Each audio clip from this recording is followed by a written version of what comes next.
doing Summit. I don't know if you noticed that. That was the wood showcase. But that road's falling apart. Yeah, and Again. now we see why there's only about that much asphalt. You heard about, did you go back and look at the history of the road? It got torn up. Okay, so I've been on since 2001. Okay, we're on and we're ready. And we rebuilt it twice. And the first or second time it was not done well. I think we even went back after. So, look deep and it's got troubles.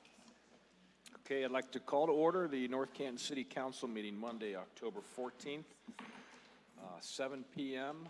Mark, would you like to lead us? Prayer? Please stand. I want to try something different here, just real quick. I had a seminar last weekend, and I've been part of training development for years, and I started going through all my old little stories. So I thought I'd start with a story tonight. I think that's good. Maybe in the future we'll say a few more stories kind of before we say prayer. But this one's about a shoe salesman and a company, and we'll call the company Viking Shoe. And they had a boss named Dave, and he went and he hired this individual. They went through training and they went through all their product information and so on, and got certified to train to sell shoes. And so they came to Dave, and Dave gave him his territory, and it was India. So he went out to India, and got off the plane in India, and he went down to tarmac. He looked over India, walked around a little bit, ran to the phone, and picked up his cell phone, I guess nowadays, and called Dave and said, "Dave, how could you send me here? This is the worst possible place you could send me. Nobody here wears shoes. I can't sell shoes here." Of course, Dave says, just keep using what you've learned. Start and use your sales techniques. Well, the guy hung up and went out and tried to do the best he could, and ended up being fired very quick. So then Dave goes out and hires another guy, and trains him and goes through all the certifications and everything, and says, "Okay, you've got India." He came over to India and got off the tarmac, got down off the plane, looked over India, walked around, and got on the phone with Dave and says, "Dave, thank you for sending me here. This is the greatest place you could send me. Nobody here wears shoes. I could sell more shoes here than anybody ever." So it is a perception thing. I think we got to look at that. We have to learn. It's an attitude, basically, and how you handle things. And there's a lot of different things. There are people that are completely negative all the time, and then there are people that are positive people with negative things to say. And we should always be listening for the positive people with the negative we say, and listen to that. So let's bow our heads and pray for that. Lord, thank you this evening to help us be here and giving us this wonderful community. Help us to open our ears and listen to all the things that people need. Very positive people all the time that have some things to say that we need to listen and take notice of. We thank you for the wonderful community and the safety and just the ability, the responsibility, and the honor to help move this community forward. As I've said before, we're number 42. Please help us to get to top 10 this next time and help us to be the best we can at all times. In God's name we pray. Amen. Amen. I pledge allegiance to the flag of the United States of America and to the republic for which it stands, one nation, under God, indivisible, with liberty and justice for all.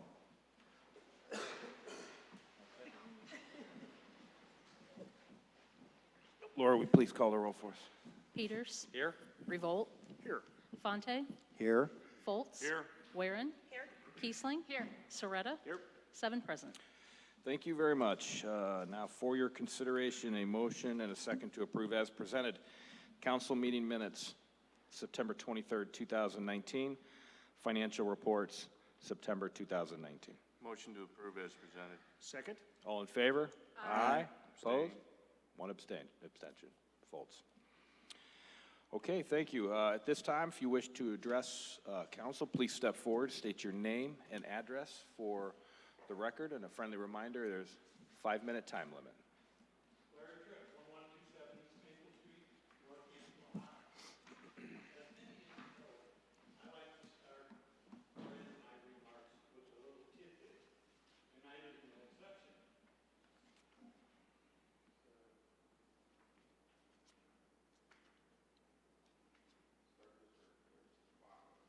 Yeah, can we start that over?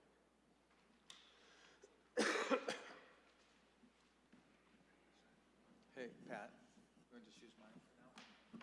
It switches is on the bottom.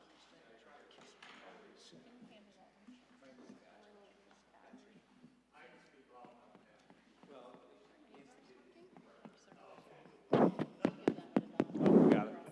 It works.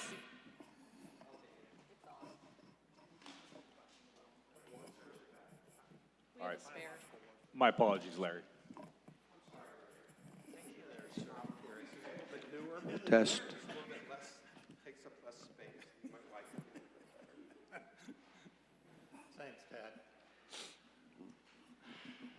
Okay, Larry Tripp, 1127 East Maple, North Canton. As many of you know, I like to start or end my remarks with a little tidbit.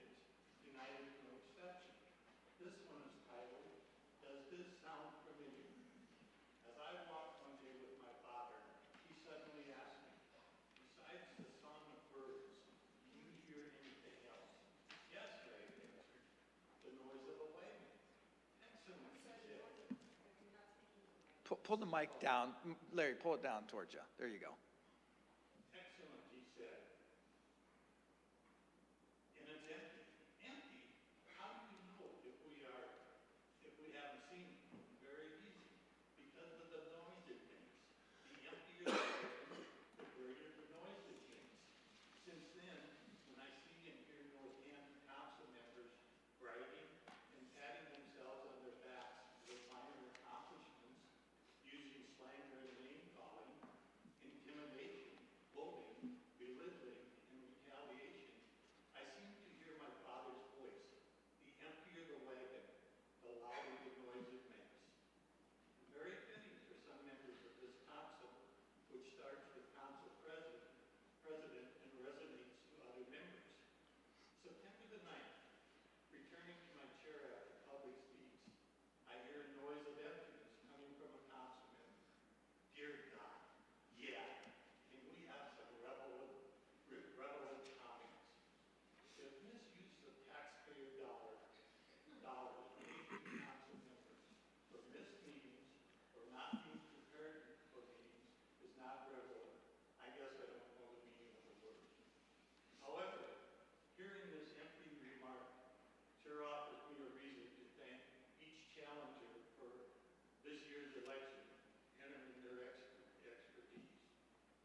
each of you sense a change in government is needed in ways more than one.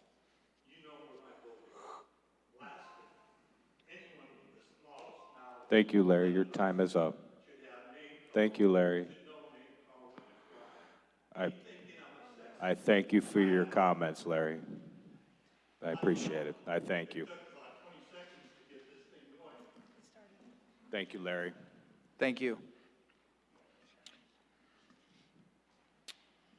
Glenn? Glenn Saylor Jr., 340 Avenue Northwest, North Canton, Ohio. Is it coming through okay? Test, test. You hear it now? Yeah? Can you hear it? Okay. Glenn Saylor Jr., 343 Avenue Northwest, North Canton, Ohio. Came tonight to speak on a couple of issues. Number one, last week I spoke about ordinance 66-200 for 2019 in regards to the fact that there was never any mention at any of the council meetings in regards to the company that this contract was with, nor the amount of the contract. So I did receive that contract from Law Director Fox, so I appreciate that. But I'd like to read that into the minutes tonight because, like I said, it was never mentioned at any of the meetings. So the company is AtNet Plus out of Stowe, Ohio, and the amount of the contract is $113,940 for 1 year's worth of service as far as providing protection for your network. I noticed that signed ordinance is now available on your website.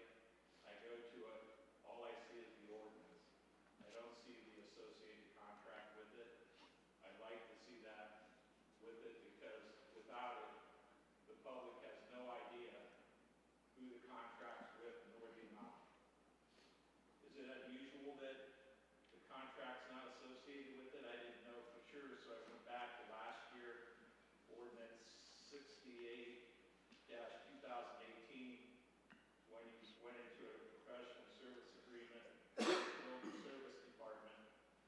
And that ordinance out there was 2 pages long, plus there's another 12 pages of the actual professional agreement that has the company name and the amount of the contract and everything like that. So I would appreciate if we could get that contract for ordinance 66-2019 attached to that ordinance so that the public is well aware of the cost that's being incurred there. The other thing pretty much dovetails on what Larry said. I was not at the September 9th meeting. I was a little bit disgusted when I read the transcript. Complete lack of decorum. When any of us come to speak at public, we're given 5 minutes to speak, and it was my understanding that we had the floor for 5 minutes without interruption. Unfortunately, Mr. Tripp, in his presentation on September 9th, was interrupted by Ms. Warren 8 times and Ms. Kiesling 2 times. Without Mr. Peters at all calling them out of order. However, when Mr. Tripp said something at the end of the council meeting, when Mrs. Warren was speaking, he was called out of order. So there's a complete difference as far as how we're handling public speakers as opposed to council speakers. So I would appreciate it in the future. I think it might have just been an oversight.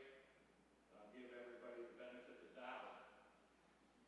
But that when the public speaks, we should be allowed to speak our 5 minutes. I think that that's appropriate since we have no other time during the meeting but those 5 minutes to speak, that we have that time uninterrupted without being interrupted by any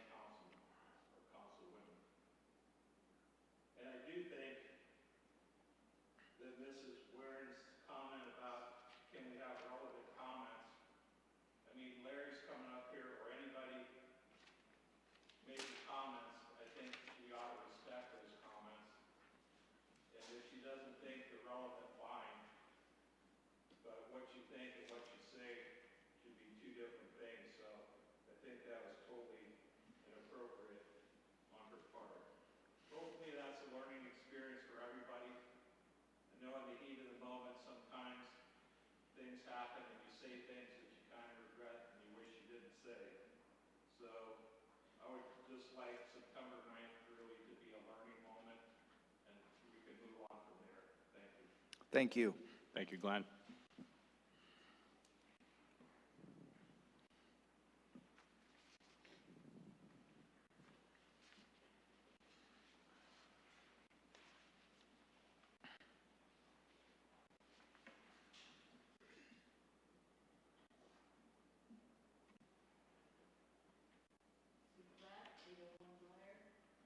I have a question that I would like answered when we go around at the end of tonight's council meeting. The question is for Mr. DeOrio from Mayor Hall. Since it has been 3 months since the city survey has been submitted, when are the results or comments going to be on the city's website? So far, I haven't seen them. Maybe I've missed them. What is your timeline? 3 months seems like a long time to me since they are ready to be downloaded. I appreciate your response to this communication item, which is very important to the public. Thank you. Thank you. Thank you, Sue.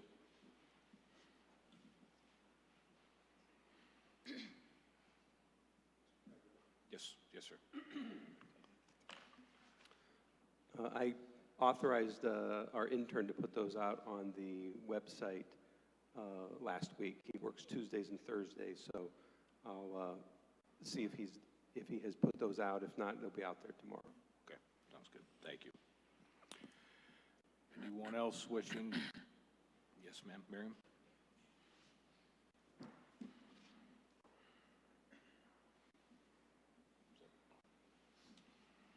Miriam Lawson, 322 Weber Avenue.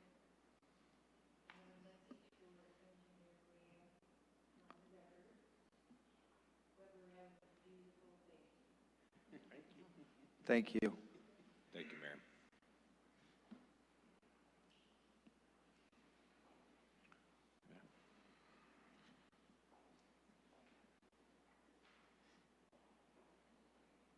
Melanie J. Roll, 308 Court Street, Northwest.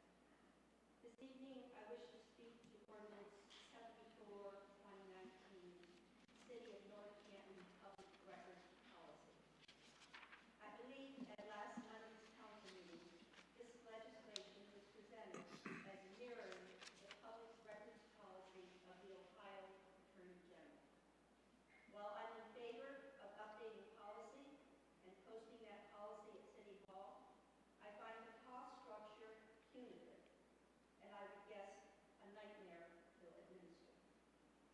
Those of us who request a public record know the first hurdle to securing that record is having City Law Director approve the release of those requested records. And if this pay structure is adopted, city employees will have to determine how many of the documents have been scanned, what the final cost will be. Then the requester will make a trip to City Hall to pay for these documents, and the city employee will make a receipt for the total amount due. Once this process is completed, the requester's documents can be sent via email. This seems extremely cumbersome. Could this update in policy have anything to do with the city losing in the July 2019 mediation with the Ohio Court of Claims regarding citizens being denied public records? For me, there are 2 pillars of democracy: free and fair elections and securing public records without interference. If the city wants to update the public records policy to a 1-page document, fine.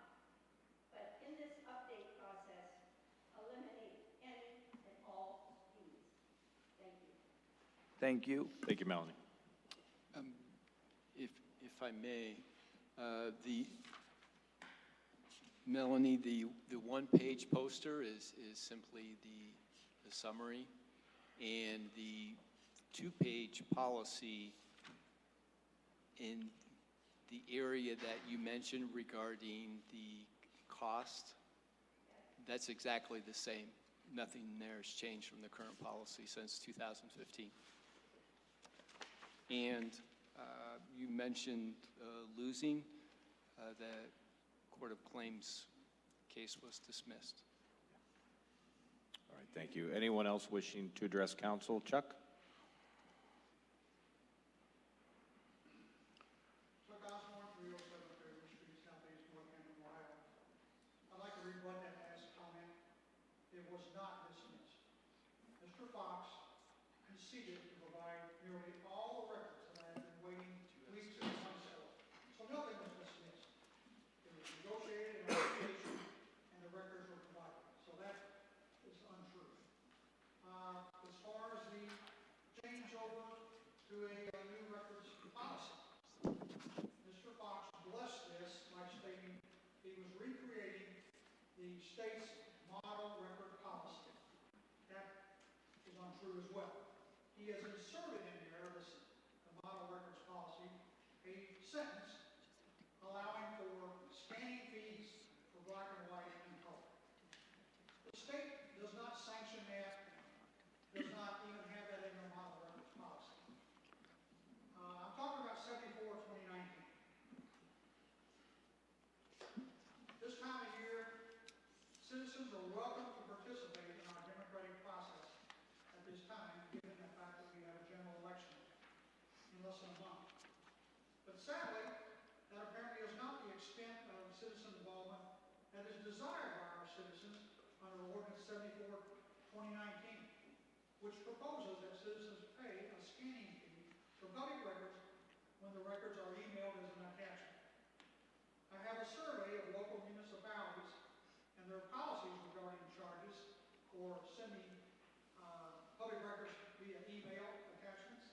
And, Melanie, you want to hand that out? I did.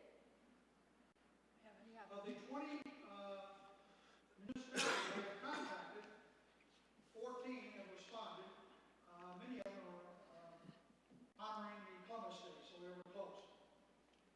14 of them unanimously have no charges to scan and charge for sending out that public record as an attachment to an email.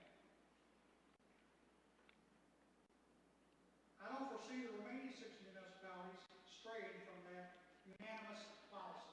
I will also tell you, I've spoken to an attorney with the Ohio Attorney General's office, and they practically laughed out loud on the phone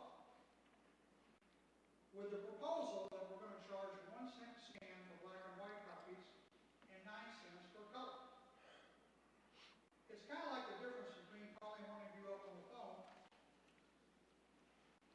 my cell phone, and or calling you up on my landline. Do you know the difference? I don't think so. There is no difference. That scanning machine has no idea what it's scanning. It's just ones and zeros, and there should be no charges. Now, you relent it on cement fees and permits because you want to be like everybody else. Well, if you want to be like everybody else, you will forget these scanning charges. You don't need to be putting up barriers to your citizens to participate and know what their government is doing. All right, that's the first thing. Secondly, regarding Ordinance 77/2019 to rezone the parcel out on Schneider. 2 of you served with me with Kathy Mabel years ago. And if you want to ever hear Kathy Mabel get on the warpath, start talking about spot zoning.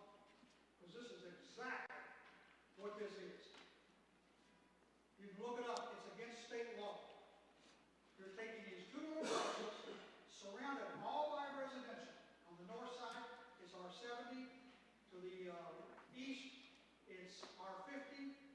And the parcel itself is within a R2 family. Now, I know maybe there's an interest in driving and making that entire East Schneider business, but there's no reason to reduce the enjoyment of people's homes. You change that over to underlying office building, you change a myriad of things. It allows signage, probably increased lighting, increased activity. Now, not to deny the property owner some protections, there's a number of things you could do you could do is give a variance for that owner or a special use permit to continue what has gone on there for years. Do not change the underlying zoning. You're just destroying what is going on here. Thank you, Mr. Osborne. Thank you.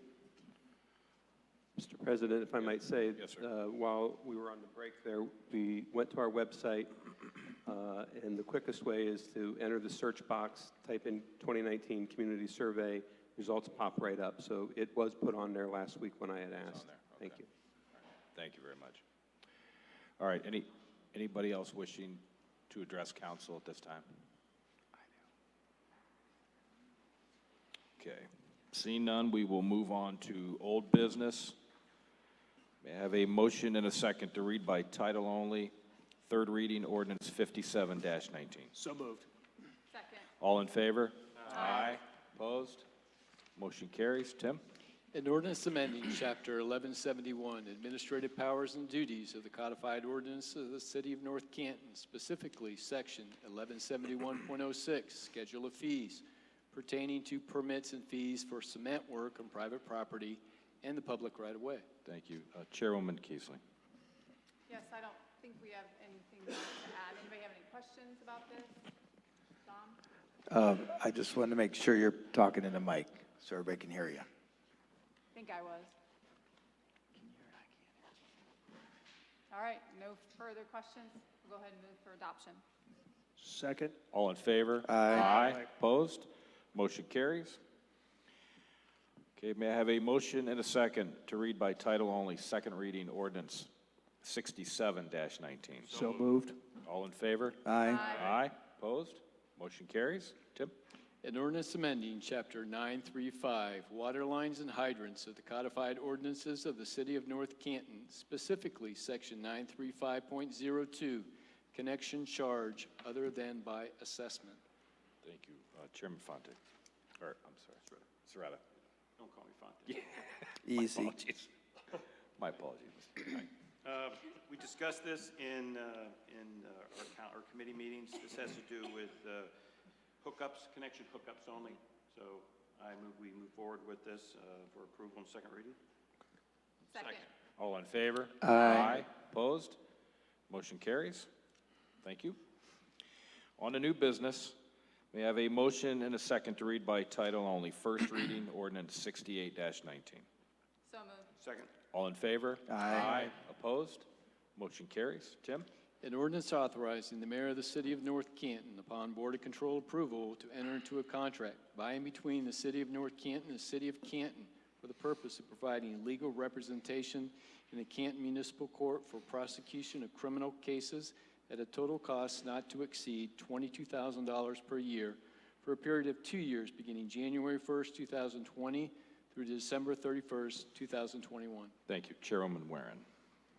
We have done this annually for the past number of years, and it just helps us kind of keep our costs in line when using prosecution in the Canton Municipal Court. Any questions? Just very routine. Others, I move to adopt. Second. All in favor? Aye. Opposed? Motion carries. Thank you. May I have a motion and a second to read by title only, first reading ordinance 69-19? So moved. Second. All in favor? Aye. Opposed? Motion carries. Tim? An ordinance authorizing the mayor of the city of North Canton, upon the concurrence of council and the Board of Control, to enter into a contract for administering a self-insured health insurance program for city employees for the period of December 1st, 2019 through November 30th, 2020, and declaring the same to be an emergency. Thank you. Chairwoman Warren. This is about our insurance. We did put it out to bid, and we received, how many contracts, Laura? We've had 3 bids come back. They put it out to 26 different insurance companies. Okay. Do you want to say anything else about it? No, well, I will say a couple I mean, things. Last week, we went over it very thoroughly. We and did. Looked at all the numbers and We- talked about some finances that we had with it and stuff. We did. The only thing I would just reiterate is this is actually a lower increase than we've seen the past couple years, which is a good thing, and we continue to monitor our healthcare costs all the time. Okay. Any other questions? No, I'd just like to clarify that we're giving permission for you to enter into a contract. We are not actually choosing the person we're contacting with. You know, Correct, Border Control will do that. awesome, thank you. Okay, I move to adopt. Second. All in favor? Aye. Opposed? Motion carries. May I have a motion and a second to suspend the rules of council for 3 readings? So moved. Second. All in favor? Aye. Opposed? Motion carries. And finally, a motion and a second to adopt under suspension of the rules. So moved. Second. All in favor? Aye. Opposed? Motion carries. May I have a motion and a second to read by title only, first reading, ordinance 70-19. So moved. Second. All in favor? Aye. Opposed? Motion carries. Tim? An ordinance authorizing the mayor of the city of North Canton through the Board of Control to enter into a professional services agreement for architectural scope of services for the North Canton Dogwood Park expansion project at a cost not to exceed $132,600 and declaring the same to be an emergency. Thank you. Chairwoman Warren. So this ordinance and the following ordinance are about costs for looking at professional architecture fees for the parks. And I have to say, after we were on an all-day bus tour last week for Leadership Star County, and it's just so neat to see all the kind of different parks. And I know some of the monies that we are going to receive from the state. Jackson is definitely moving forward with theirs and their amphitheater project, and it got me really excited to think about ours. So I want to move forward on these, so I move to adopt. Second. All in favor? Aye. Opposed? Motion carries. May I have a motion and a second to suspend the rules of council for 3 readings? So moved. Second. All in favor? Aye. Opposed? Motion carries. And finally, a motion and a second to adopt under suspension of the rules, ordinance 70-19. Second. All in favor? Aye. Opposed? Motion carries. Thank you. May I have a motion and a second to read by title only, first reading, ordinance 71-19. So moved. Second. All in favor? Aye. Opposed? Motion carries. Tim? An ordinance authorizing the mayor of the city of North Canton through the Board of Control to enter into a professional services agreement for architectural scope of services for the North Canton Bitzer Park expansion project at a cost not to exceed $31,000 and declaring the same to be an emergency. Chairwoman Warren. And just one clarification, or just an addition, last week people had asked about the fees, and it was about 10% when you looked at it, which is a very standard fee. So if no other questions on this, I move to adopt. Second. All in favor? Aye. Opposed? Motion carries. May I have a motion and a second to suspend the rules of council for 3 readings? So moved. Second. All in favor? Aye. Opposed? Motion carries. And finally, a motion and a second to adopt under suspension of the rules. So moved. Second. All in favor? Aye. Opposed? Motion carries. May I have a motion and a second to read by title only, first reading, ordinance 72-19. So moved. Second. All in favor? Aye. Opposed? Motion carries. Tim? An ordinance authorizing the mayor on behalf of the city of North Canton to enter into a performance bond agreement in the amount of $611,138 between the city and McKinley Apple Grove Development Limited for construction of street, stormwater management facilities, drainage improvements, and sewer improvements for the sanctuary Phase 4 construction project. Thank you. Chairwoman Warren. So the next ones are both talking about performance bonds and sidewalk performance bond.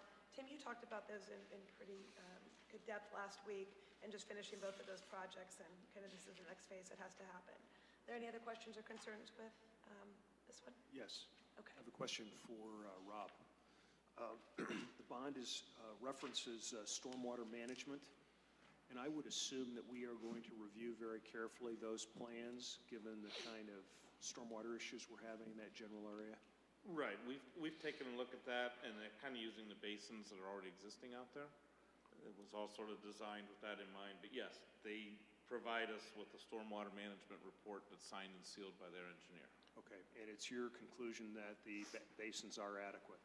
Yes, looking at it, everything was in order, the drainage calculations. Without performing them myself, their hypothesis, I guess, modeling was the industry standard. Thank you. Yep. Thank you. Thank you. Any other questions? Motion to adopt. You know, hold on, I do have a question regarding that, Rob. As far as retaining the water, do they also address how fast they're releasing the water downstream? That's taken care of with the outlet structure of, Okay. of the series of ponds that are out there. And that's all kind of addressed with those calculations. And there's a pipe outlet that, you know, that really doesn't change. I guess it's the outlet, I don't recall what size it is off the top of my head, but pretty much only so much water is going to be escaping at once. That's the whole idea, that in a large rain event, the ponds fill up and water's stored there, and then it's still released at a certain rate. Okay.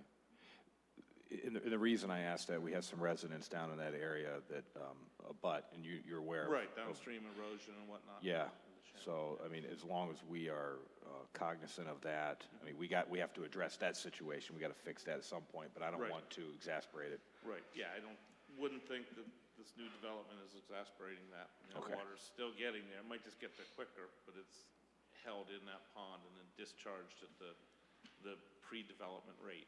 Okay. So basically, when the way the stormwater regulations read, that the pre-development runoff has to equal the post-development runoff. Okay, And that's why that difference is detained in that pond. all right. Okay. Does anyone else have any questions? Would you like a re-motion? I would, please, thank you. A motion to adopt the first reading of ordinance 72-2009. Second. All in favor? Aye. Opposed? Motion carries. Thank you. Thank you, Rob. We have a motion and a second to read by title only, first reading ordinance 73-19. So moved. Second. All in favor? Aye. Opposed? Motion carries. Tim? An ordinance authorizing the mayor on behalf of the city of North Canton to accept a sidewalk performance bond in the amount of $39,431 between the city and McKinley Apple Grove Development, and accept the accompanying mortgage deed for city lot number 6874, thereby securing the bond for all necessary work required to complete sidewalks in the sanctuary Phase 4 construction project. Thank you. Chairwoman Warren. Are there any questions on this one? Nope. Rob, Motion? any comments? No, All ma'am? good? Okay, then I move to adopt. Daryl, did you have a comment? No. Okay. It's been moved, I'll second. All right. All in favor? Aye. Opposed? Motion carries. May I have a motion and a second to read by title only, first reading, ordinance 74-19. So moved. May I make a comment before we read it? Yes, please. Okay. You know, after really looking at this, and I've talked to Chuck, I apologize, he's the only one I've talked to on the phone about this ordinance and updating the current policy, I think it is sort of crazy that we're going to charge people to be emailed documents. And even before looking at this, and I appreciate all your work as far as what other municipalities are doing, I think I tend to agree. Why are we charging to scan and email documents? Why are we, first of all, wasting our time? I would quite honestly think our time's worth a whole lot more than what we're charging to have somebody scan it and email it to residents. I think our time can be better spent. I think it's just open, honest government. Why wouldn't we just scan the documents? In this day and age, everything's done digitally and so much easier. I think we should still charge for paper because we have to pay for the paper. I think we still charge for discs if they don't bring their own discs in and want it put on a disc. But I don't see any reasoning behind charging for emailing and scanning. I agree. And without making a judgment or recommendation either way, we're simply passing the cost that's passed on. This is a cost that's in the contract every time that read arm on the copier, they call it clicks, not necessarily that it's making a copy, it's making a scan, or that it's a fax. There's still a fee that's charged, and this is simply passing that fee on, that essentially the taxpayers. And quite honestly, for the vast amount of these, there's no charge. Those are waived. I don't consider that Yeah, I concur. measurable. I concur. and I There's think- three to take it out. Do we have a fourth? As far as scanning, just eliminate charges for scanning. Well, and if I could add real quick too, you two, all right. All right, so we have the four to pull it out, but to charge for a scanned copy, that whatever that charge is, 90 cents, how many people are going to touch that 90 cents? It's going to need a receipt to be written out. And this could be a process that would take 15, 20 minutes. And it's, to collect 90 cents, and the person that's handling that's making 17, 18, 20, whatever they're making an hour. So I totally agree with you on that one. I think Mr. Osborne makes great points. I see no reason why we can't just scan. I mean, I would even go even further if we buy them in bulk, the, what do you call those, little flash drives. Load everything they want onto that and just hand them a flash drive if they wanted to go mobile with it. So there's a lot of different things. We'll talk later. A lot of different things, a lot of different ways that we could go. But yeah, I agree with you, and thank you for bringing that up, Marcia. Marcia, so what you're saying is the color scan only, at 1 cent for black and white, and was it 9 cents for color? So Correct. to scan it, where you're saying we won't charge that, but if we do scan a color copy, black and white copy, and we have to print it out, use toner, then those are the copies that they would pay for, correct? Correct. Okay. Hard copy. Any hard copy. And the other thought I had was, do we want to put a limit on it? Thoughts just went through my mind. Are we worried that maybe we get to a point where we could have charged them $50 in the year because they've asked for so many documents. Do we want to put a number on it where each resident, or do we want to just say, this is crazy, and we're going to Well, scan Pat, and you email would have a history, wouldn't you, of receivables? Give us a number. Yes. Well, given that the administration is the entity that's going to be involved in executing whatever decision that you make, I appreciate the opportunity to weigh in. As far as keeping track of the number of public records we do keep an inventory. We're required to keep a record of what we give people. In the event that they ask for it again, we're able to lay our hands on it and give it to them in a much more efficient manner rather than have to go find files all over again. I think what the law director was referring to last week, though, regarding the cost of the scanned images and whatnot, you have to understand the nature of a copy machine contract. And so when that machine is running, there's a charge for it. If I'm printing on paper and I'm printing black and white or color, there's a different fee that is assessed to us by the nature of our contract. Over the time that I've been here, Laura has been very helpful in helping us navigate that expense, and we have automatically tuned all of our PCs to print in black and white all the time to keep that cost down, because there's a higher cost for color copies. The same is true for the scan. As far as the copy machine company goes, that's the document is running through that device. It knows whether it was color or black and white, and so we, in essence, get a bill for that. And if we go above our allotment of what we've contracted for, then it's an additional cost to the city. So whether you're actually printing it on paper or not, there's still a cost to the city in the virtual. And the position that I'm hearing, I'm sympathetic to, in that we don't want to be tripping over dollars to pick up dimes. And that's what, to me, it looks like you're doing if we're going to have to keep track of who requested what in order that they get a freebie down the road or they don't get charged twice.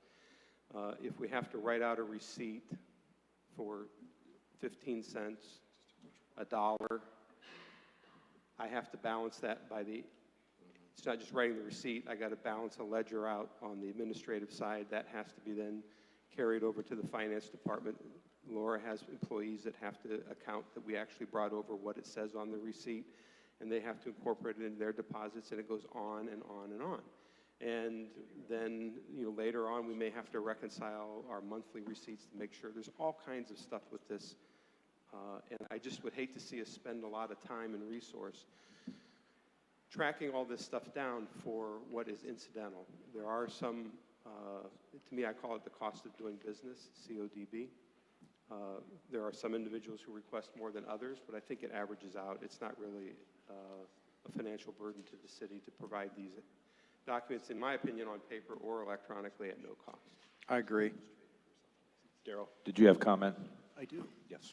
And, I think after listening to Pat, and again, if we think about this from an operations standpoint of literally tracking the money that, or the time that we have to spend to manage this, the money that we've collected, the cents, I think it might be better if we look at this in this way. First of all, let's just make the documents free, no matter what format they come in. Taking a step back, we know that our document demand is not particularly heavy. Pat already knows that.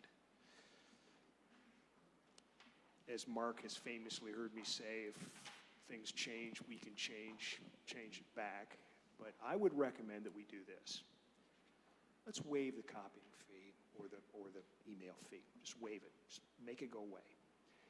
If we provide someone with a disk or a jump drive, they have to use ours, and they'll have to pay for that. And you can decide what you want to do about postage. That's the other part in there. But I would just get away from the document fee. Pat, I don't even, if you want to charge for a jump drive or a disk. Because we have to control that. We can't use someone else's medium. I would say that, as far as the jump drive or the disk goes, that very few requests would necessitate the acquisition of such a thing. Most of this stuff could be emailed. But in the extent that it did, we would want to use disks that we buy or jump drives that we buy in order to protect our network. We don't want to plug in something that we don't know what's on it. I think what we're just hearing is it's an administrative headache. It's eliminated. What's the cost, you think, that we spend annually on that kind of thing? Do we have an idea of that? Just trying to listen here. I mean, well, I think I looked at, just the stuff that I've seen go through from some of our more frequent requesters. I think we have what I've seen go through, and that can be different than what Tim has seen, because some things don't get routed through me, they get routed through him because it comes from a different department, not through admin.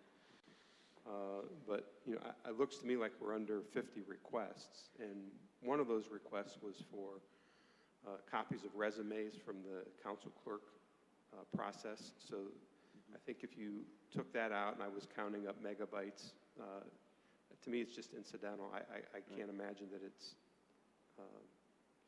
worth calculating. Can we budget some money for that? Put that into it. Go, you bet. Well, the one place that we do actually receive some money for public records is through the police department, because pretty frequently people do come in to get copies of police reports, which they typically get on paper because they're coming in probably for insurance purposes or something. It's not a tremendous amount of money, but it's pretty frequent. But again, that's a paper, 25-cent copy, something like that, for the number of pages. Speaking strictly scanned copies, correct? Right, we're still going to charge for the copy, the paper copies. I wouldn't. That's not what he said. That's not what's on the table right now. They're 1 cent a page for black and white, and the vast majority, as a courtesy, the city waives. And I think the recommendation of waiving all of the costs is reasonable. We get about, in administration, about 100 roughly, not counting the police department. And the vast amount of those are waived as a courtesy.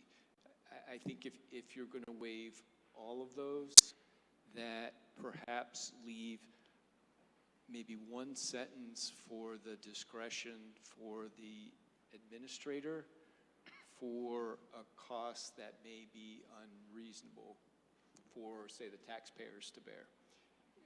And they don't come along that often, but within the past week, I've had one that's in excess of 1,500 documents. And so that one perhaps would be Could you do it where unreasonable. you, at a certain amount, they would have to purchase one of those zip drives at a certain level? Say, I don't know, what's the number that's overwhelming? 100? Well, it depends on, one of the issues is the amount of time for copying. If we can put them through the document feeder, it goes, of course, very quickly. But if it's an unusual size, say the traffic ticket, the only way to make the copy of the traffic ticket is to manually do it, to lay it down on the copier, then you put a 8.5 by 11 blank for around that, and then make that copy. And then if that needed to be scanned, then you have to scan that copy.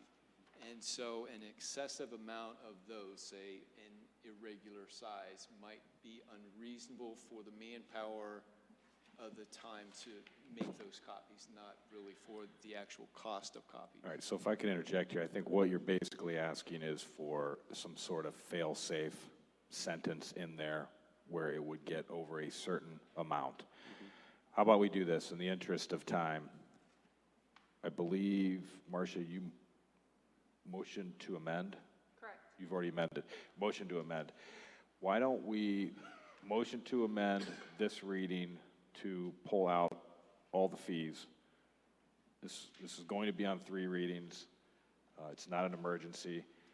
If we need to bring it back to committee during the next committee meeting, or if you guys put together some language to create that fail-safe, we can add that at a later time. Does that work for the rest of council? Yeah, and work with these people. They know more about it than we'll ever know. Right. Yeah. So let's work with them. Exactly. I don't know what's Sure. on. Did we make a motion to read this?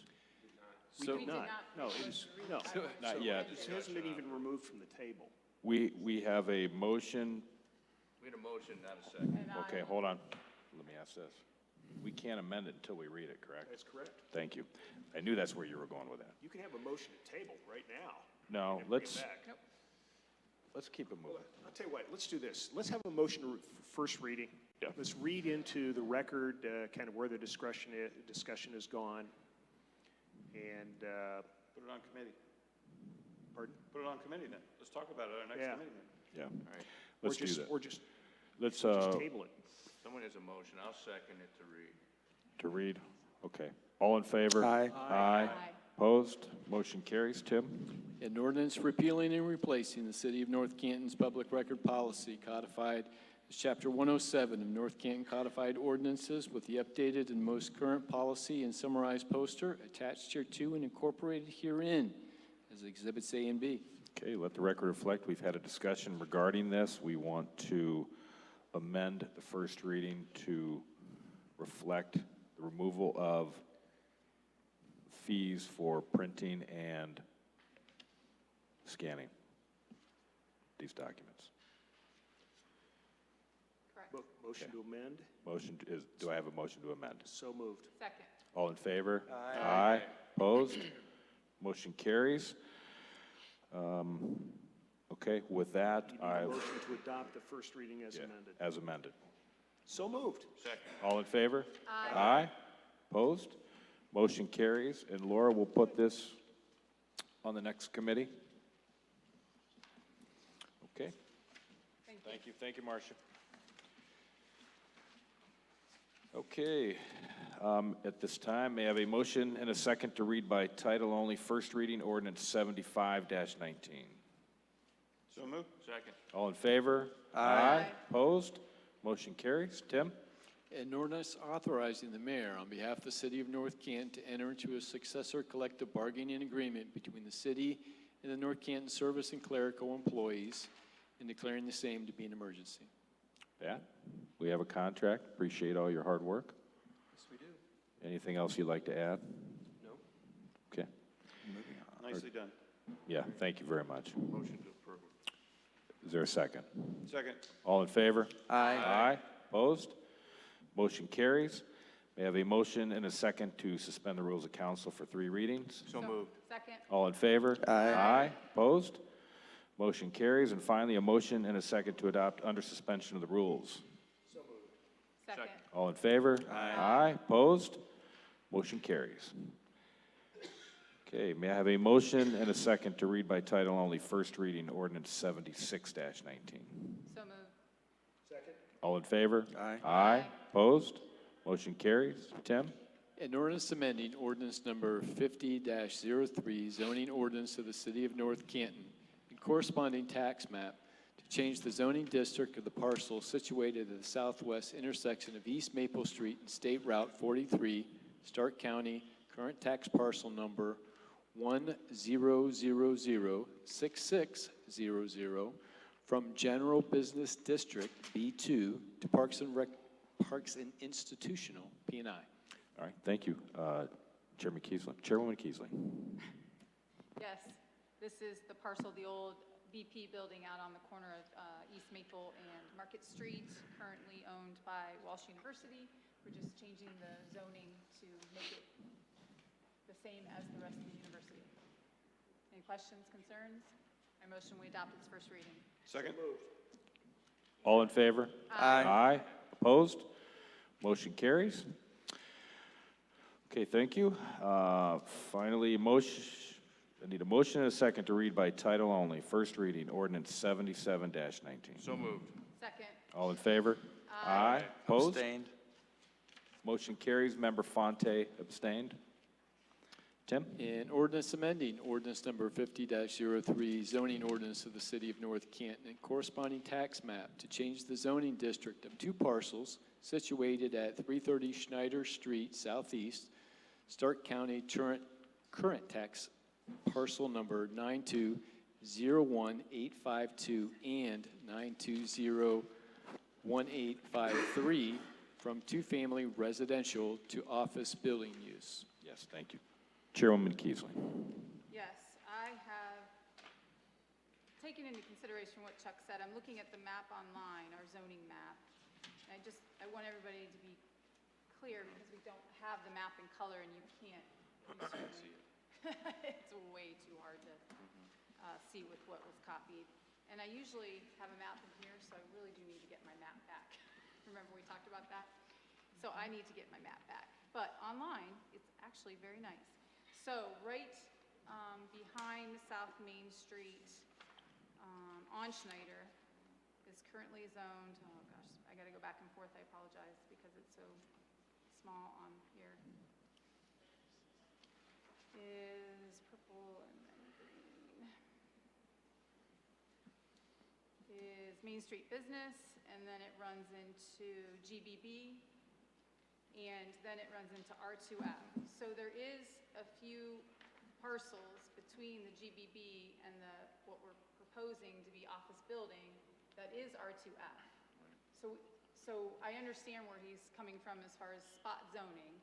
This property does sit on a corner, which I think makes it a little bit unique, and it's been there forever, and it's been a business forever, and it doesn't belong in R2F. However, that's where it landed all those years ago, and we haven't changed the zoning.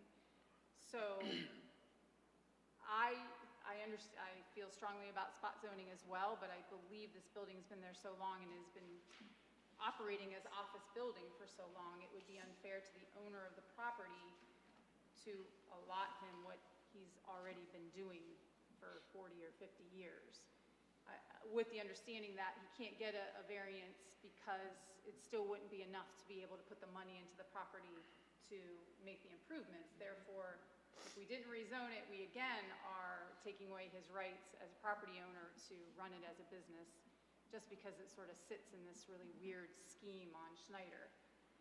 And Schneider is a very unique road as well, because there are several businesses on it, zoned office business, and then there are a lot of homes as well. So it's a little mixture, which a lot of North Canton is at this point, but I guess everybody needs to be in a comfort zone as far as, I wouldn't say it's spot zoning, but it certainly isn't, you know, GBB into office building. It's GBB R2F office building. And maybe our hopes are in the future that that R2F becomes GBB or office building. That sort of only makes sense if you look at it, you know, 5 or 10 years from now. There's a few homes and a couple duplexes right there. You know, maybe our hope is someday as a city to buy those and develop that whole spot as office building, or who knows what could go in there. So I think we're trying to future think, but we're also trying not to take away the property owner's rights. Right. So I think, you know, we got to put some thought into it, and that's where I land. I think I don't want to take away the property owner's rights because he's been operating as a business all these years. Yeah, I concur. If you read Mr. Berry's letter to zoning amendment submission, I think a lot of times we put weight in what's going on at the neighborhood in the past. As I reach out to Council Member Warren, if she's had any complaints. It is unique zoning there. You know, there's a dental office that's since moved up, you know, on South Main. Other businesses, I think there was an audio kind of recording building there from the past that we've looked at, or it actually helped us, I think, years ago in some matters we needed. So it's unique in that sense. It's not like we're turning in, it's a residential only that we're turning into an R2 or a general business of that sort. So I would defer to the council, ward council person for their input on this too. So. And at this point, I haven't heard anything. There are no complaints, and there are a lot of mixed businesses. And even when you go around the street, there's a barber shop on the one side, and there's just some different things.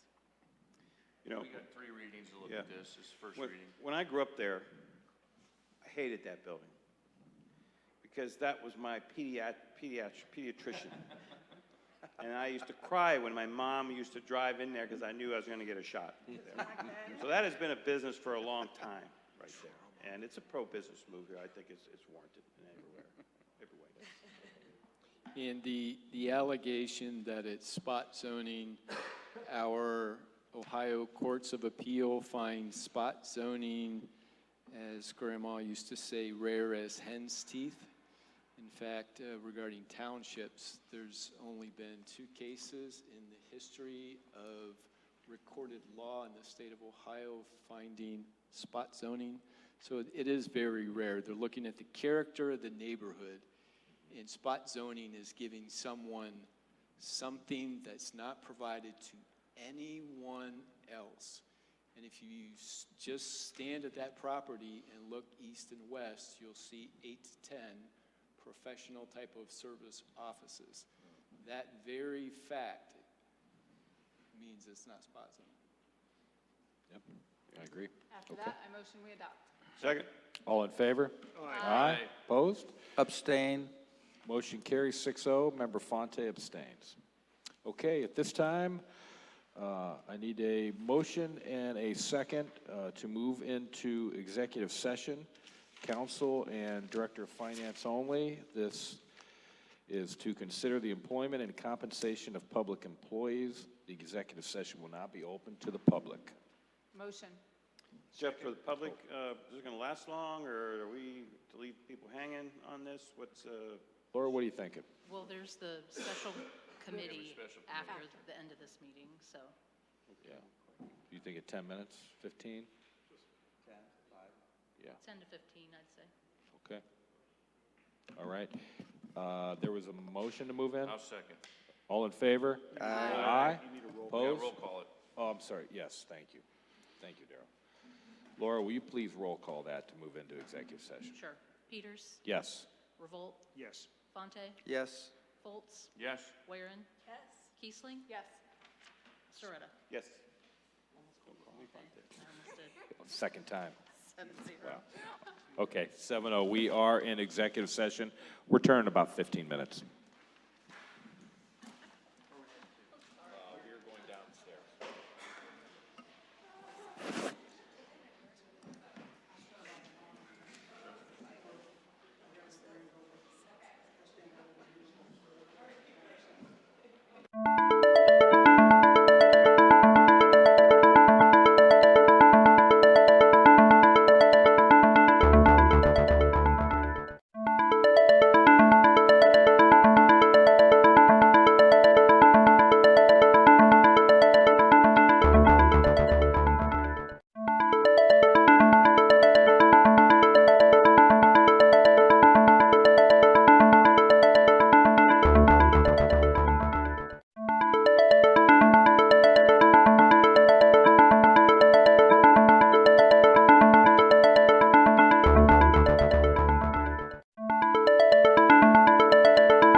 Get yourself too excited there. We got another meeting after this.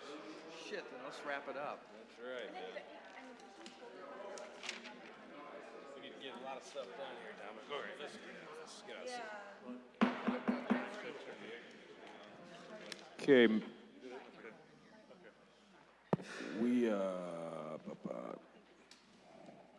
I need a motion and a second to exit the executive session. So moved.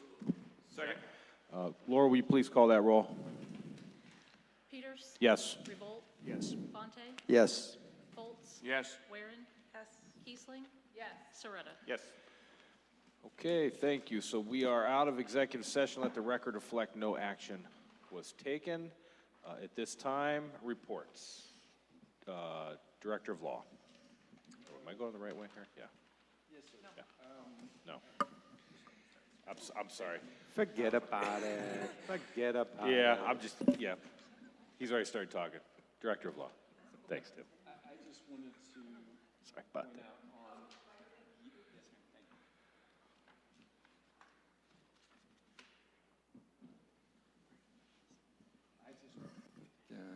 you. You're on. There we go, okay.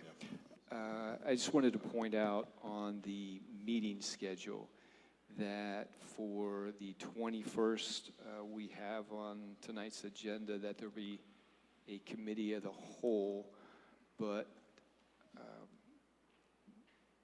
I'm asking if council would consider, because the applicant would need an emergency if we didn't put on ordinance 72 and 73. These are for the mortgages for the sanctuary, for the public improvements.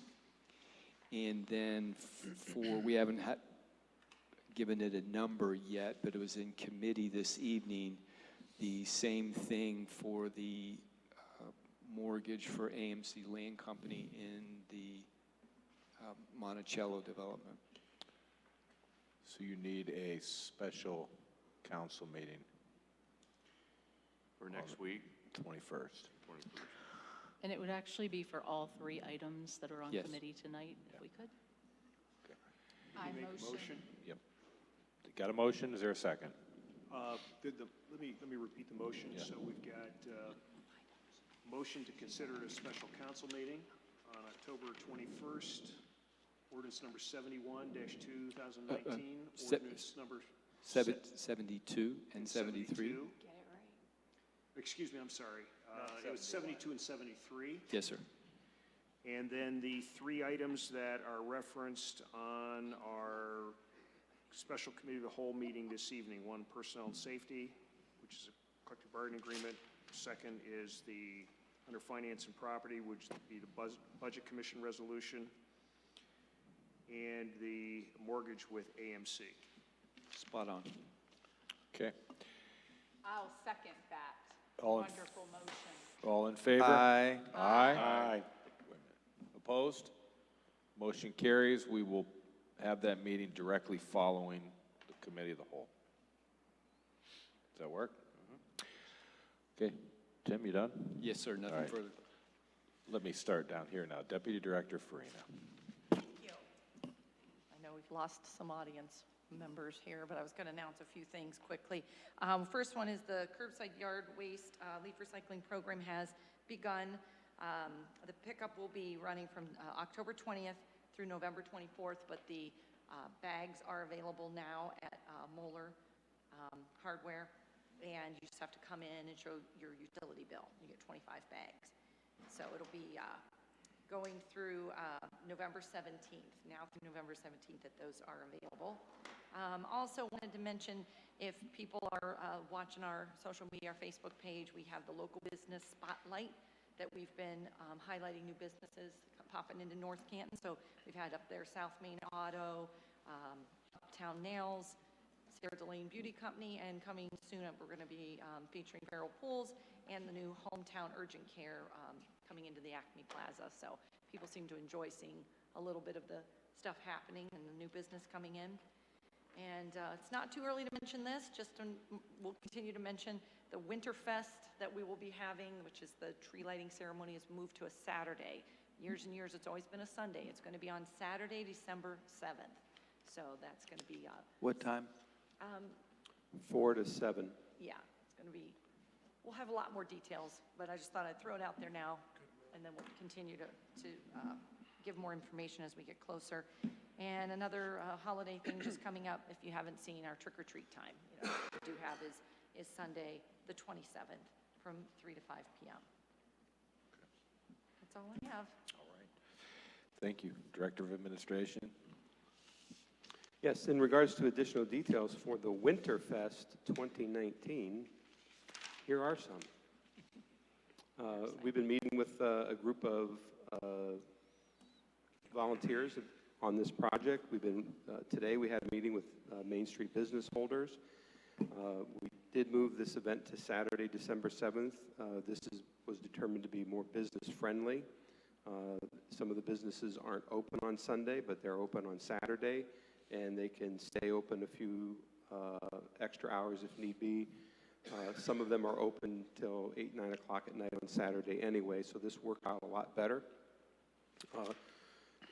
This event this year is going to be a big expansion from years past. Much more to do. The Stark County Library, the North Canton Library is spearheading an effort to have a number of vendors, craft vendors, on the portico. There'll be 12 from north to south. We will have food on the north end, and the Main Street Grill will provide food on the south end. They're doing a special Christmas menu of food that could be enjoyed by all. J.C.'s will handle food on the north end. Decorations. Member Soretta has been working on a very special plan and contacting a business owner along on Main Street to put a special display out. That's potentially moving along well. On the City Hall side of the street, we're look to be wrapping the pillars with lights. We bought some decorations to put in the courtyard on the square. That's what we refer to the space between the Huntington and City Hall, as courtyard on the square. So you'll be having some Christmas decorations, holiday decorations there as well. We've secured a stage with a built-in sound system from Stark Parks via donation that they received from Kempthorne Motors to put this together. That'll be parked on West Maple, facing into the square. Most of this event will occur in the square this year. We will not have the square blocked with bleachers and utility vehicles from our street department and stuff like that. We want to provide a clear line of sight up to the fire station. And the entertainment will occur within that square on the main drag. The roads will be closed. The event will start at 4. There'll be ice sculpting. We've got characters in costume. The library will be providing the Princess Readers.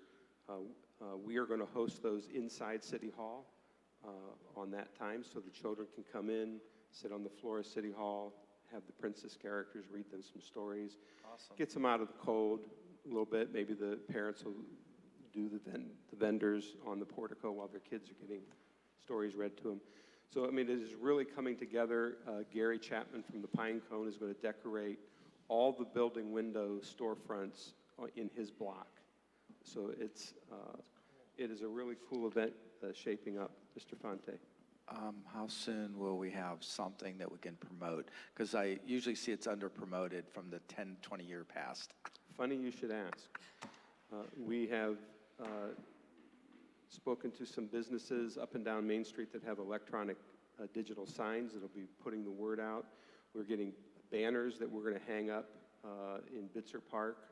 We have posters to be distributed to put in Main Street business windows, and then some flyers that we can hand out at various functions. How soon? It's in the works as we speak. And we're going to have a dedicated Facebook page just for this event. Because I like to share stuff like that. Yep. We count on that. Pat, would you name some of the participants, you know, like some of the people involved on the chair, so these folks know, and when they run into them, they can thank them? Yeah, we have, Abby Tanner from the J.C.'s, Tom Gogol, who's the new owner of Main Street Grill, Gary Chapman, the Pine Cone. We got representatives from St. Paul and from Walsh participating as well. Ben Wheeler over Christina at the Wyrick from Christina Wyrick at the library. She's pretty involved in it, too. So, a lot of good people stepping up to do really cool stuff. Thank you for that report. Thank you. That concludes my report. Good report. Thank you, Patrick. Mr. Mayor. Yes. We have, so Dr. Julie Thomas down on South Main Street. She has her dental office there, and she recently purchased that building, and so she's going to be expanding and adding 2 more dentists, which is really nice. Her business is going really well, so you love to see people investing back into the city. And then we had the tour of the Diebold facility, and it went really well, and I want to thank the council members for all their effort that they put into that, and also our administrator, Patrick Diorio, and Kathy Farina. Governor was very impressed. I mean, it was a very impressive tour. Diebold is very satisfied with the workers that they've gotten so far, as they indicated that the quality of the work that they're getting from the full-time people and also the temporary staff, they're really impressed with it, you know, because quality control is really important with the ATMs. But they have about 80 positions to fill right now in this first phase.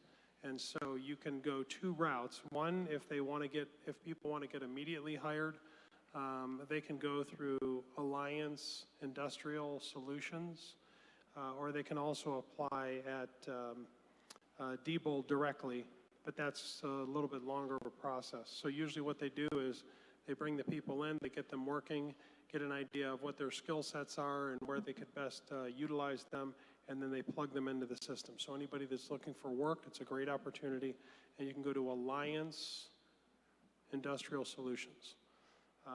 And again, you know, it's not every day that you have the governor that comes into the city, and he was very impressed with North Canton, and you know, he commented too about how we're one of the safest and best places to live in the United States. So we appreciate him coming in, and he's really just such a good guy. He's very gracious and just a humble guy, but it was an honor and a privilege for him to come to the city of North Canton, and I want to thank all the council members for their support and our staff for that. Thank you. All right. Thank you, Mayor. Director of Finance. No report, but I wanted to address one question that came up during Public Speaks as far as why a contract would be attached or not attached to a piece of legislation. Typically, the way we handle that currently is if the legislation references an exhibit, such as a contract, we would attach that to the signed legislation, or if it was submitted with the legislative request. Neither of those things was the case for the ordinance that was being discussed, but we can certainly get it on the website if, you know, administration wishes to send it over to us and council wishes it to be there. All right. Thank you, Laura. Engineer Graham. Thank you, Mr. President. Usually I like to talk about kind of our glamorous and high-profile, expensive projects and the grants we're fortunate enough to get. But tonight, it's none of that. It's crack sealing. And it's very important, but it's kind of messy, fairly inexpensive, but again, very important to get those cracks in our newer to decent pavements sealed up, keep that water out before winter. Water is the absolute enemy of our roads. Water gets in those cracks, freezed off, breaks them apart.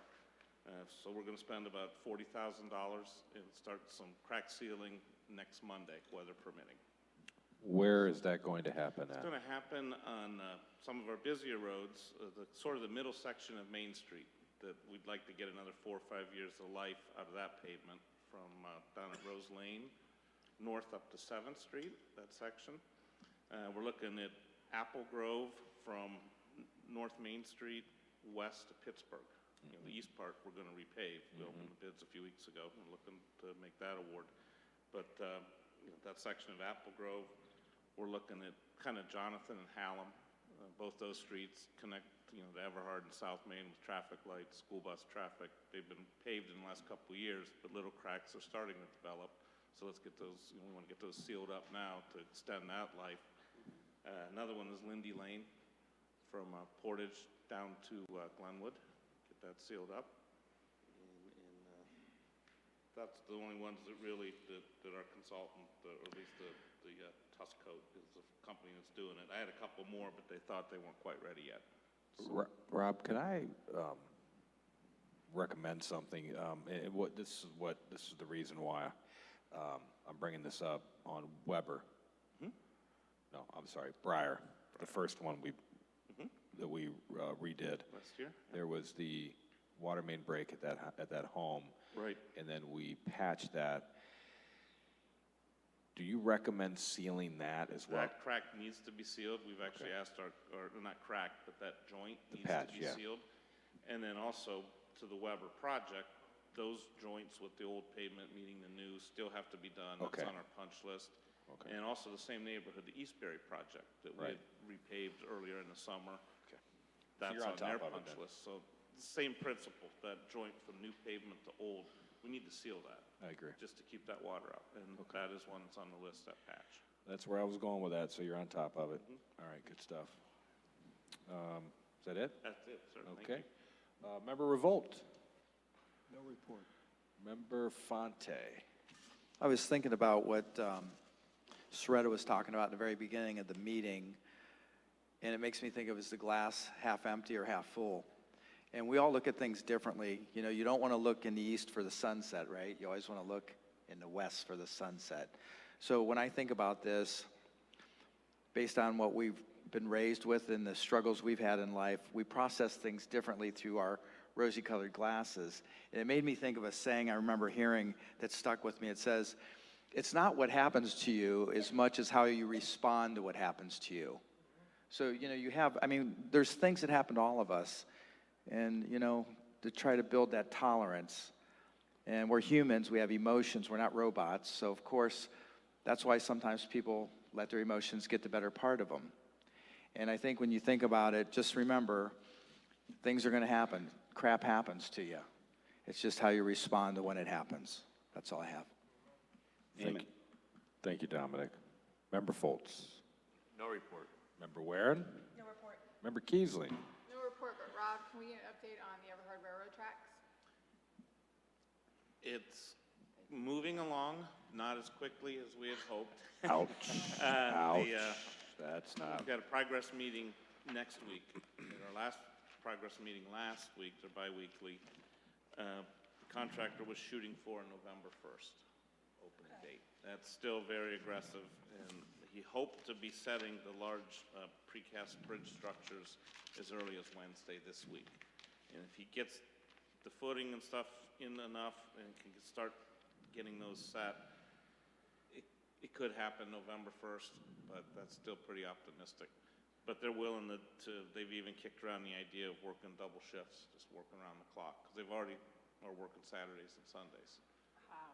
Yeah, so they're doing everything they can to get it open as quick as they can. But the original 60-day date of October 24th is probably not going to happen, but we're still shooting for a week after. Okay, All right. thank you. Okay. Thank you, Rob. Member Serrata. Just a couple things, just piggyback on what Pat said about our Winterfest. One of the reasons for this is the 100th year of our tree. That's, I don't know if you said that or not, but I'm going to say it again, if not. So that's kind of an important thing, and just something to be festive about, at the same time at that. Some of the things that we did get a new tree this year. If you remember last year, we had a unfortunate incident where it caught fire electrical shortage kind of thing. So our insurance allowed us to get a new tree, and the same people that worked with us to get a tree and I believe it came in, and we're going to look at it tomorrow or the next day, something like that. Yeah. So along with that, we got some extra tree with some of the donors that we've been working with over the years with you know, all that stuff on the tree was donated. In fact, the tree was donated in the first place, so I'm going to understand, it wasn't city dollars for the most part. But every year we add more and more ornaments, because every year many of those break, you know. And so we did get some more this year, so we have donors, but I'm always looking for people who want to donate to that. So feel free, if you know someone, to come forth. That stuff's not easy to care for and get the up-to-date stuff. The other thing, I did contact Stu Lickner about the front lawn. Just for your purposes, we're looking at maybe doing something on that. But that's going to be, there's some things that we have to work out there to make that really cool for some of the kids and our community kind of thing. So I'll keep you updated on that. Also, met with Superintendent Jeff Wendorf today.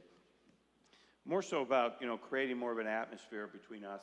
And he's going to meet with a lot of people, and being, you know, more transparent and doing some more team stuff.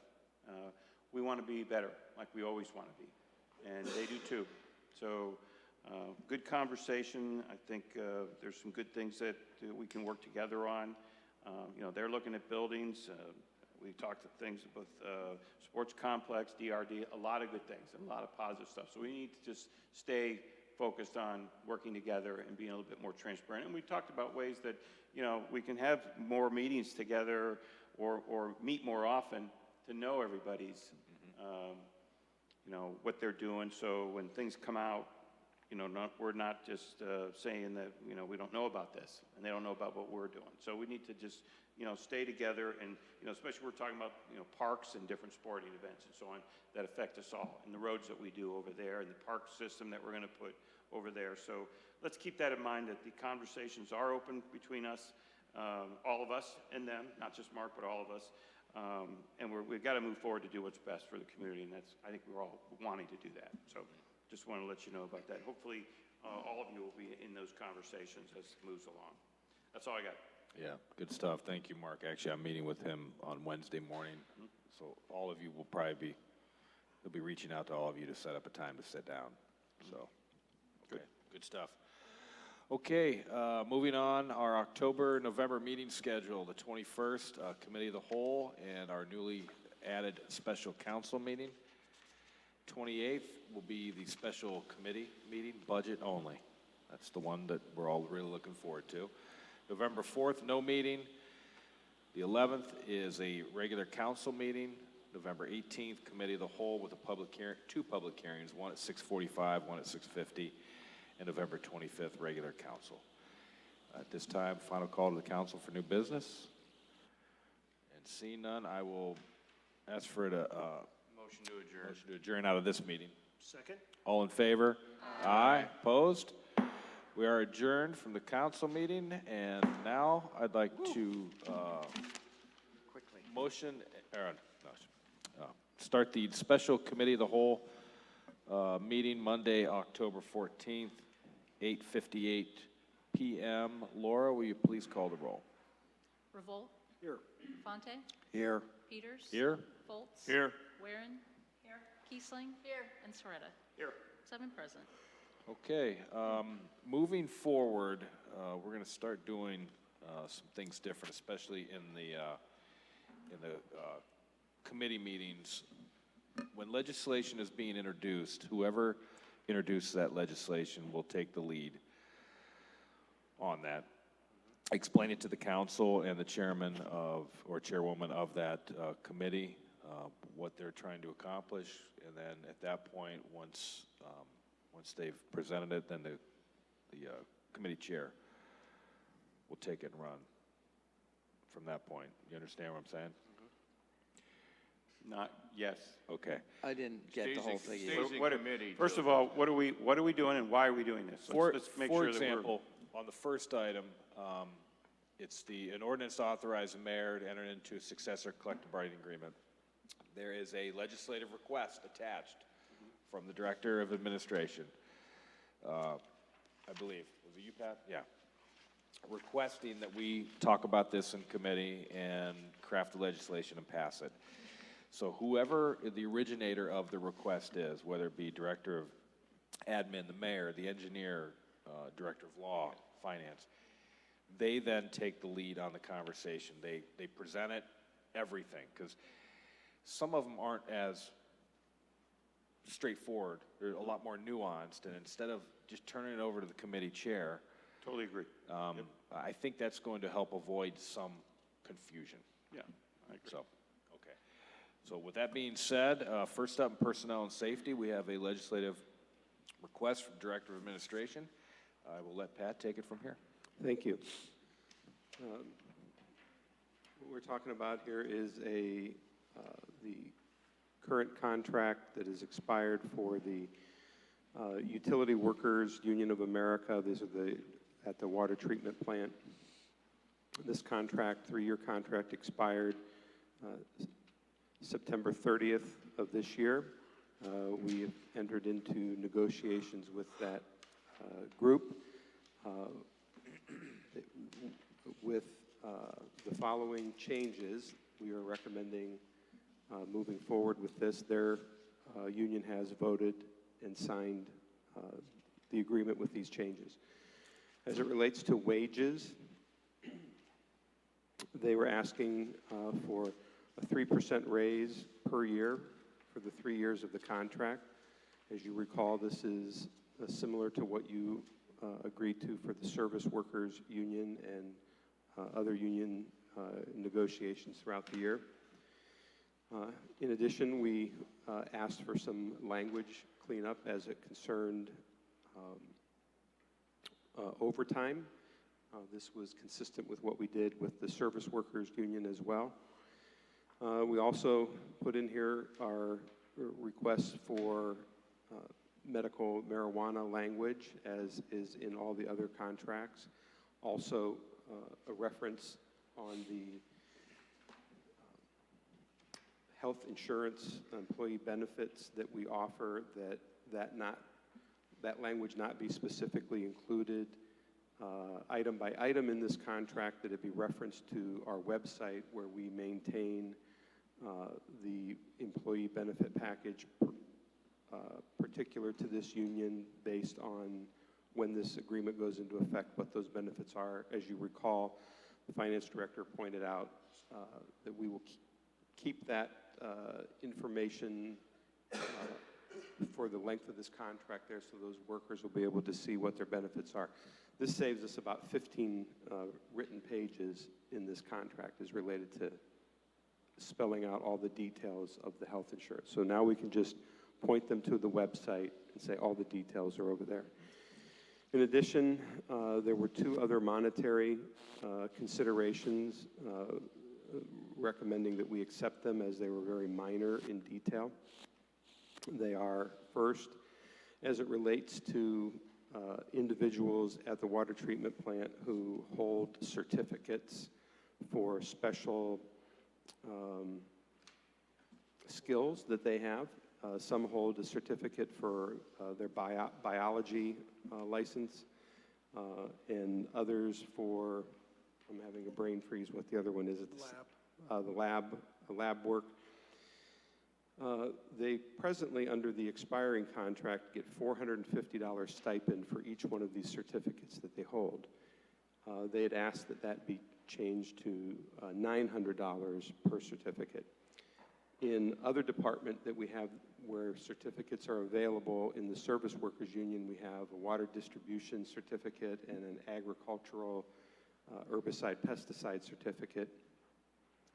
And in that union contract, they have been, for a period of time now, been receiving $900 per certificate that they hold. So the water treatment plant operators are asking for the same treatment that the others have been enjoying for some time. So the cost to us on that is approximately $2,800, and so per year. So we thought that was something that we could agree to. And then also the second item was on a shift differential. They get a shift differential right now of 25 cents per hour. We believe that this shift differential has been in place longer than any of us have been here serving the city without change. They're asking for an additional 25 cents and calculated out, we believe that to be approximately $3,000. So the two additional monetary items that they asked for total about $5,800 a year as an additional cost to the city. In light of the cost of wages and employee benefits as a whole for this, it's a very inconsequential number, about 1%, less than 1% of what their total package is. And we would recommend that council look upon this favorably. This would be the last collective bargaining agreement that we have. All the other ones are done now. Quick question. Is the certificates that these people hold that need a stipend, is that like continuing education, like every 3 years has to be updated once a year? Do they pay for that or do we pay for that? Well, they are certificates that they are required to maintain, and by contract we require them to maintain them if they want to get the stipend. It's a little bit beyond, I would just say, continuing education where you would just show up at some college and get a credit or something like that, because they're involved with EPA, and these things have to meet the EPA requirements. These individuals sign the reports that go in the file of all the tests that they run. They run, 1,000 tests a week on water, and they sign their name to these, attesting that it's all accurate. We would hate to have to go to outsource that because of the volume, the cost, the timeliness. I view this as very important that they be motivated to keep that. And Thank you. think that it's a minor cost. Certainly the cost to outsource something like that would be significantly higher. I'm good. That's all. I just was curious. Thank you, Pat. Any other questions for Patrick regarding this? Mark, you good? Yeah, I'm good. Okay. Thank you, Patrick. I appreciate it. And you need that on emergency. I'm assuming time is of the essence. We have, 7 days from the time that they... How's that work?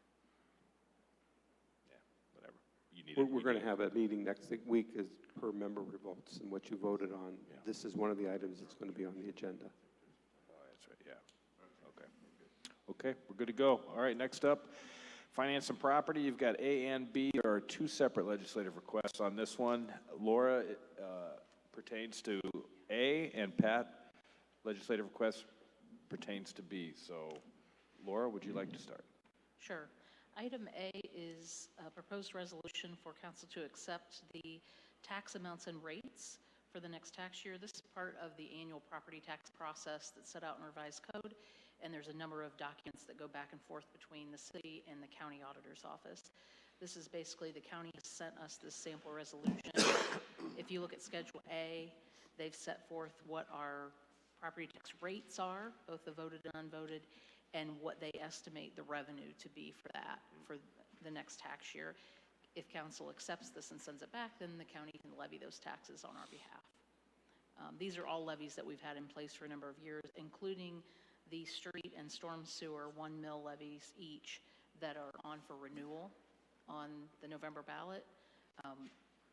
They do go through next tax year, so even if for some reason those would not get renewed, we would still have more chances at those, so they do appear here. Any questions on any of that? Chair, you okay with that? Sounds good. All right. Next up, Patrick. Yes, item B concerns modification agreement of an open-end mortgage. This concerns property in the Monticello development. So the easiest way to explain it is that if you consider the parcels that were in Monticello, each one has a letter of the alphabet A through Z. A through V have been built upon. And for the purposes of collateral that we held onto property X, the end of the alphabet, the least desirable properties to be built upon. And so now that all the other parcels have been developed, we're down to the end. And parcel X which was the collateral for the rest of the alphabet that came before, is now desired to be built upon. So it can't be collateral that gets in the way of the person wanting to do it. So we're going to switch, we're going to flip the collateral to parcel Y so that parcel X can be developed. And eventually, when parcel Y is developed, we'll move it to Z, and that's how the process works. So it's very routine. We do it all the time with all our development subdivisions. Okay. Sounds good. Steph, you good? Yeah. That can, Are we good? thank you, Patrick. That concludes our agenda. Is there a motion to adjourn? Second. All in favor? Aye. Opposed? We are adjourned. That was exciting. Wow. That was very exciting. All right, well, Fox. Nice work, buddy.